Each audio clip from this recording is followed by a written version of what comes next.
It's just an intro. You're a Pokemon trainer, right? No. You're not a Pokemon trainer? I'm making a documentary on you. Oh god. And let's see your Pokemon journey, man. This is your Pokemon journey, dude. It's not that exciting, to be honest with you. It will be exciting. I'm really bad. I will make this exciting. No, Remember that. This is a documentary. I will make it exciting. This is the Pokemon journey of a lifetime. This is the beginning of when you were in Worlds, bro. Oh my god, when we look back at this, I'll be happy if I make Worlds. In for that fake out pressure, or if a Moon gets survived, he can just Rage Powder again. Right. Now here's the Moonblast. Moment of truth. There That it is is. a knockout. Wow. So congratulations to Ryan for pulling off the manual Geomancy in round 5 of Swiss. I'm sure that'll be one that people remember.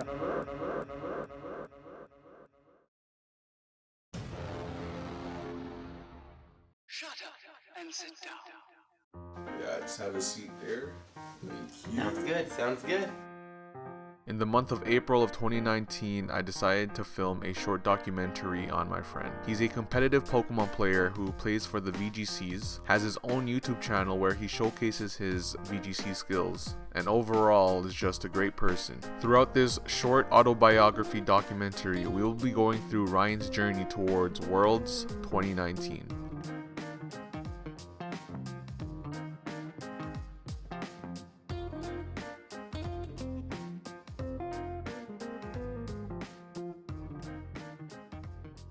My name is Ryan Loseto, or also known as Sableye VGC.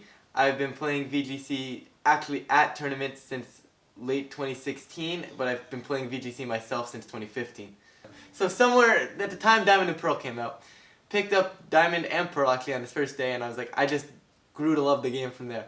From there I actually went to my friend's house, and we actually played quite a bit, and then he actually gifted me, not gifted, but let me play his old games, which is Pokemon Emerald, Pokemon Ruby, Pokemon Red, so I got a chance to taste all those Game Boy games, and honestly, it was just that I fell in love. Ever since like Diamond and Pearl came out, I fell in love. I don't know. From there, I kept going up with the games, and then I kind of almost got bored with the game. You beat the game, then you put the game away for a bit, and then you go back out and you try to replay the game, right? But this is now the time about X and Y. My friend looks at me and he goes, have you ever tried like competitive Pokemon? And I said, no, maybe I should look into that. When X and Y came out, I figured, now's as good a time as any to actually start playing competitively. So I actually started with playing Battle Spot singles, and I was legitimate trash. Now, that's said for any new beginner, any player, like, you're not always trash, but like, there's always room to improve, right? But like, I was trash. My rating was like in the 1300s, and I was proud if I would get to like the 1400s. Like, that was like, oh my goodness, I finally done it. I'm finally good to hit 1400. And like, if you guys know, Battle Spot actually starts at 1500, so like 1400 still sucked. I ended up kind of playing singles for a bit, and then it just kind of grew old, like 3 Pokemon, I wasn't getting any better. And then I was a big fan of Shady Penguin's like Road to Ranked, so I was keeping up with those, trying to get good, right? And then Shady actually did a series with Aaron Cybertron Zang. What's going on, Shady people? Shady Penguin here, and I'm very excited. But that was my introduction to VGC, and from there I started watching Aaron's videos, and I started really going hardcore into the video game scene. Hey guys, Aaron Cybertron Zeng here, and today I'm back with another episode of Road to Rank. So in 2015, I think it was October 2015, I actually went down to a tournament for VGC, and I had a really good time. I actually got 9th out of, I don't remember, I think there was like 13 or 14 people there, and I was like, you know what, I'm happy with that result. And I had my kick at the can at VGC, and I think that's it for tournaments for me. So I actually took a year off. Like, I still played on the side, but nothing like full-on competitive, right? And then in 2016, around the same time, so late October, maybe early November, I actually went back out to another tournament. And I go back out to another tournament, and I actually managed to get top 8 at this one. And I'm feeling pretty good, so you know what, let's hit a few more, right? So I hit up a few more, and like, I'm not really seeing the whole like camaraderie of the scene, like no one's really talking to me other than when I play an opponent, like, how's your day going, and just chit chat, right? No real like conversations. Actually, going into this one tournament, I said to myself, if people aren't really going to talk to me, like, what's the point of going, right? Like, I can play Mons from my bedroom if no one's going to talk to me, alright? So I kind of went to the tournament kind of like almost a little bit heavy-hearted, you could say.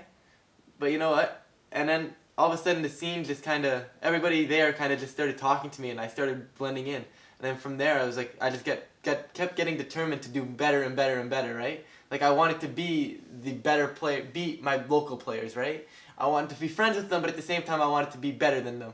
But like I definitely want to improve my game, you know? Having these friends in the community definitely helped improve my game immensely.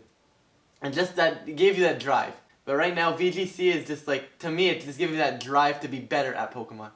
Like I always strive to do better and better and better.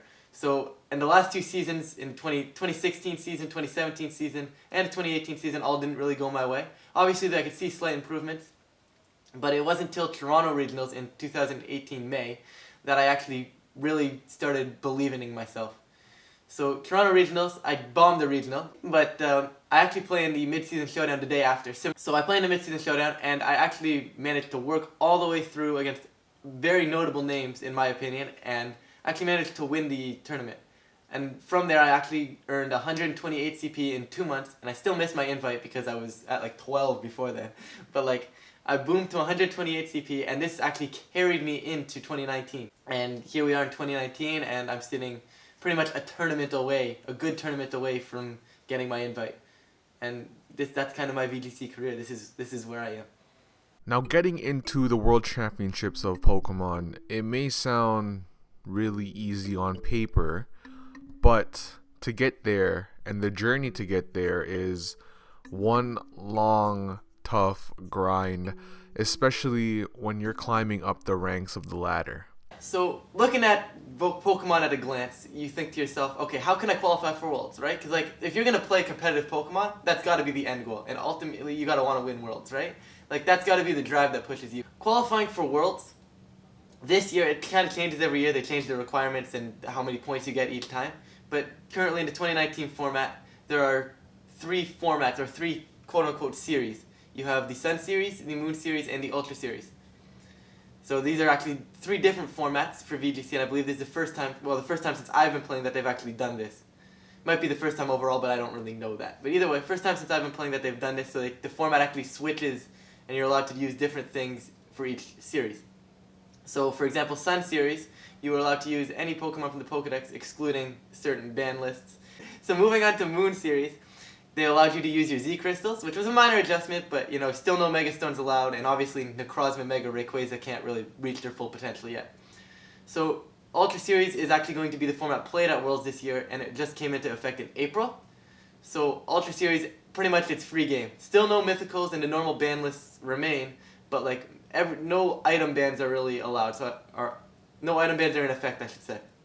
So Mega Stones legal, Z Crystals legal, Mega Rayquaza legal, Ultra Necrozma legal. So a lot of spicy things, a lot of fun to be had with the format now. But actually qualifying for Worlds is, you need to, like, tournaments you want to go to, you want to hit up your Premier Challenges and your Mid-Season Showdowns. Now these are held at your local scene. So your tournament organizers are allowed to hold 1 Premier Challenge a month and one Mid-Season Showdown a series. So they were allowed to hold 1 Mid-Season Showdown for Sun Series, 1 Mid-Season Showdown for Moon, etc., etc. Now, the way this works is that you want to hit these up because always points on the line. Mid-Season Showdowns offer a very sizable amount more than the regionals at providing points, with top 4 giving you 32 points and first giving you 50, where the Premier Challenge, first at a Premier Challenge only gives you 30. So obviously you want to do well at the bigger events, right? And then regionals are, I think, the next step up. We'll call them the next step up. And these are pretty much the big tournaments that happen, I'd say a couple a month, maybe 2 or 3 a month. And you want to get to these. If you can get to these and you can get some decent finishes, this is your ticket to Worlds. So in order to get to Worlds, so from North America standpoint, is you need 400 championship points. Now, I know that looks like a lot, but like if you do the math in your head, you can actually work it out that you can earn it from just invites at Premier Challenges and Mid-Season Showdowns. Now, in order to do that, you pretty much just need to win everything. Now, I say that as if it's easy, and I can assure you it's not. But there always is a way, and I think that was my key motivation. Like, knowing that even if I go down to Collinsville, or even if I go down to Philadelphia and I don't do well, I can still have a chance from local scene. So to get to Worlds, you want to get 400 championship points, and that's pretty much it. Throughout this VGC season, Ryan has made it to regionals and tournaments and showcased his abilities and demonstrated his knowledge in Pokemon as he makes his journey towards Worlds. So Collinsville Regional, I'm actually feeling pretty good going into my tournament. It's actually my second tournament time going down to the US to play some Pokemon. And I built this team with my friend Fiona, and we were feeling pretty good. We're ready to go. We feel like we have all the matchups covered. So we go down to the States, and round one, I immediately miss 5 Snarls on the opposing Lunala. Now, I know some of you might not pay attention to Pokemon, but Snarl has a 95% chance of hitting. So I missed 5 in a row. Some mathematician out there, feel free to do the math and tell me how I'm supposed to win. But I did lose game 1, but thankfully this tournament was best of 3 for every round. So I managed to win games 2 and 3 of that set and take round 1. So I eventually get to 6-0, and I've guaranteed myself cut. And so that night, me and Fiona are prepping for my top cut match. She unfortunately did not make top cut, but she did manage to steal top 16.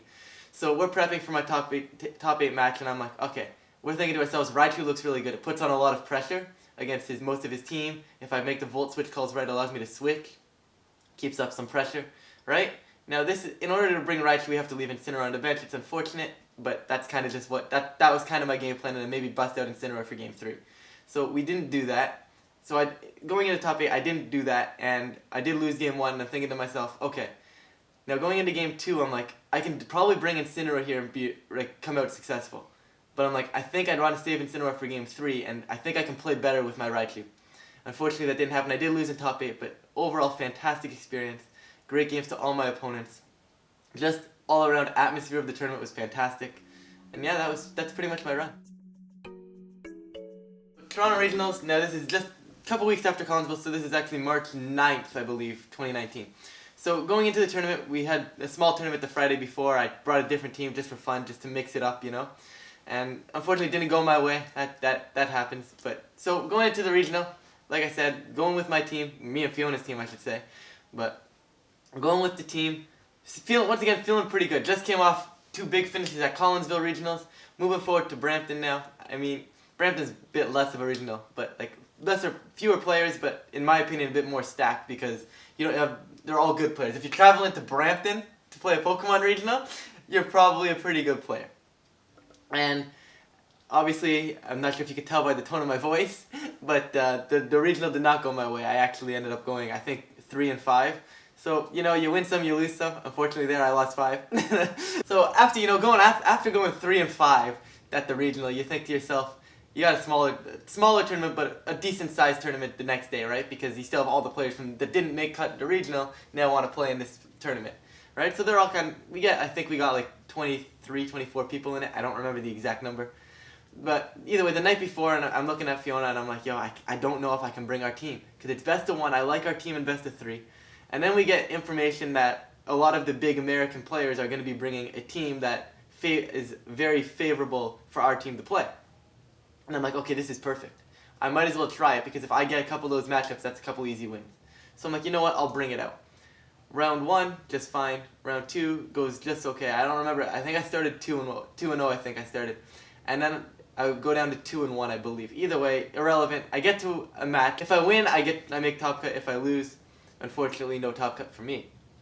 So I'm sitting there, and I sit down, and I'm like, I see this man's name, and I'm like, yo, okay, this is a very notable American player. I'm like, I'm actually screwed. I'm actually so screwed. I'm not top cutting.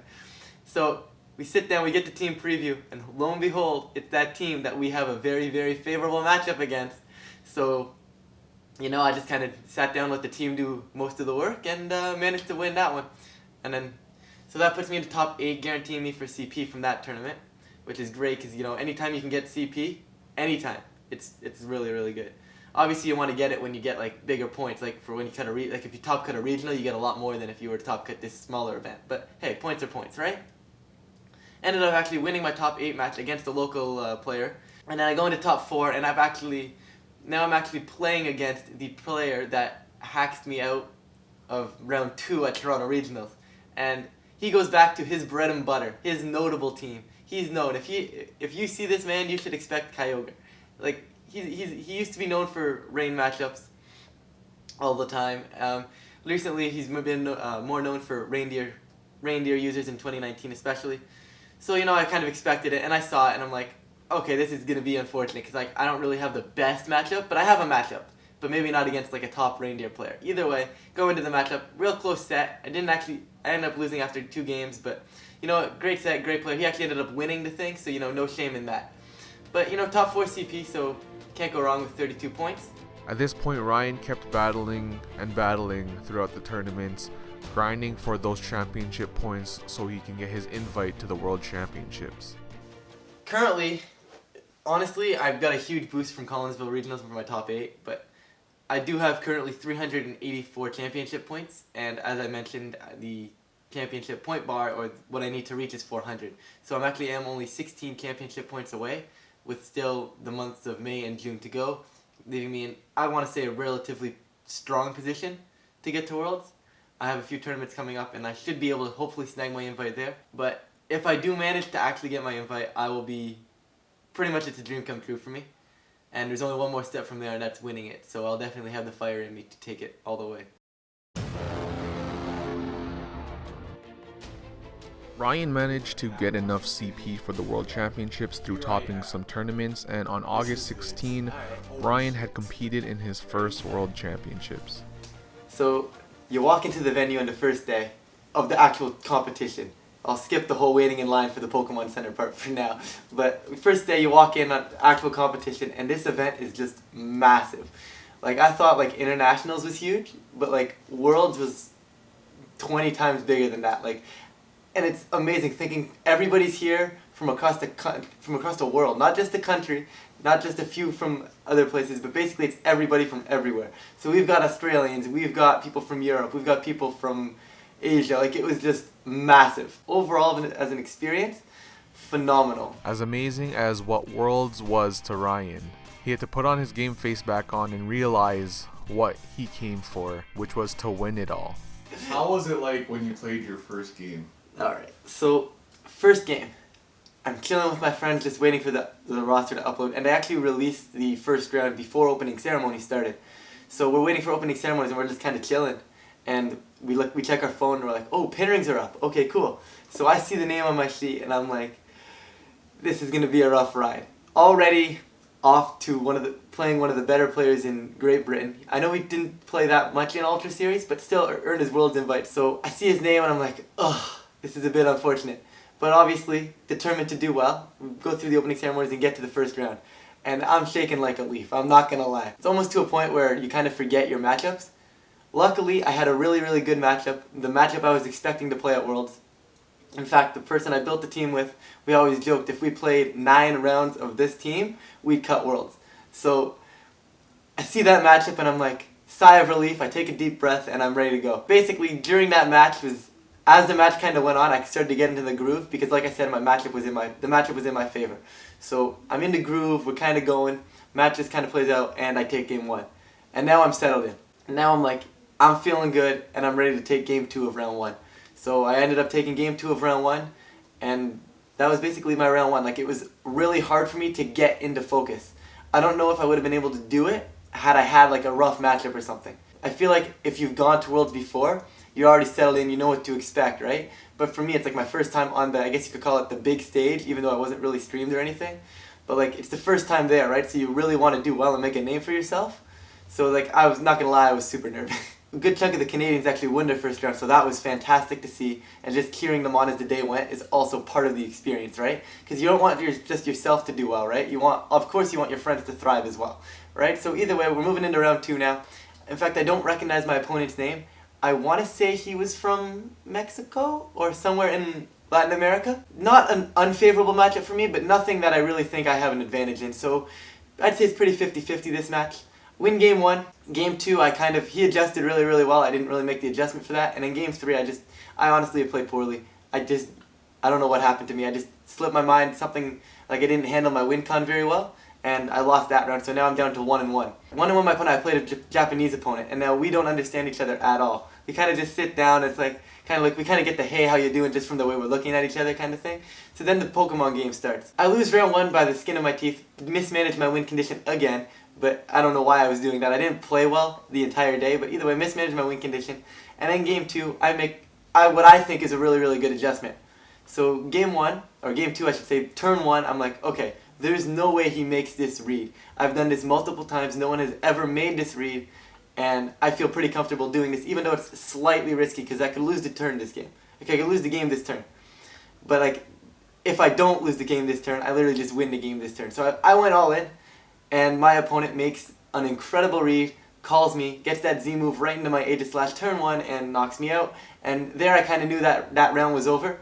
Tried to bring it back, couldn't do that, so now I'm down to 1 and 2. So sitting at 1-2, I'm like, okay, not over yet. I just need to win 6 rounds of Pokemon in a row. And I know I can win 6 rounds of Pokemon in a row because I played at Collinsville. I did. I started 6-0. I go in, I look at my match slip. I'm like, oh no, I'm playing a Canadian.